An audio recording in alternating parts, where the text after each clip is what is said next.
ของมากกว่าของแซ่บเนาะก็ไปเคยกินได้ลองเบิ้ง ของเบิ้ง แล้วเดจีนี่ยังคือเก้าโอ้โหเลยคนจะโต๊ะไปตั้งเลย ดังไม่หายนะ มีดังกับหัวได้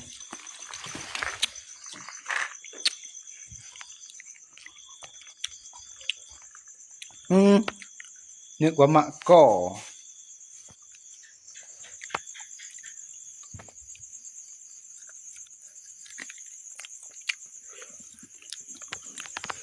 เดี๋ยวชิ้นส่วนกัน อยากกินชวนมันแตะได้ไม่เตะละ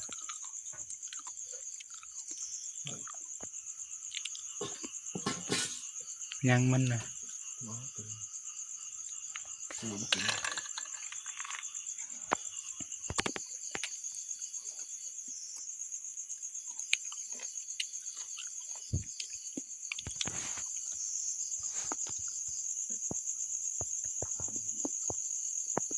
มะนาวก็เป็นที่มะนาวเลย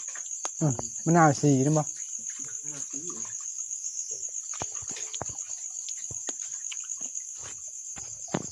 ไม่ได้ขายอะไร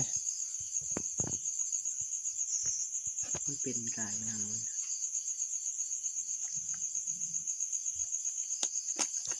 มือตบกันนะ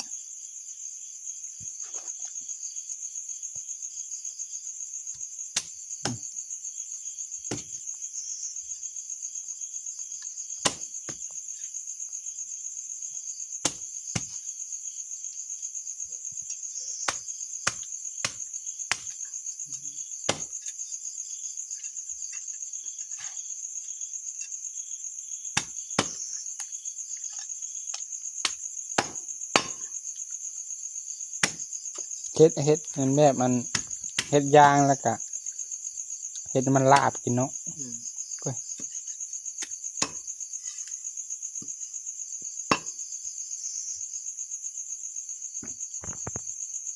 ตัดพิง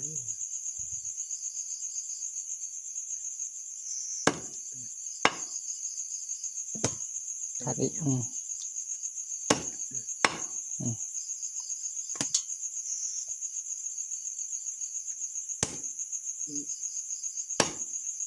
กระดูกใหญ่กว่า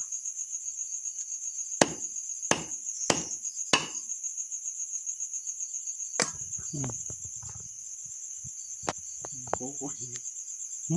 โคกตัวนั้นชักเลย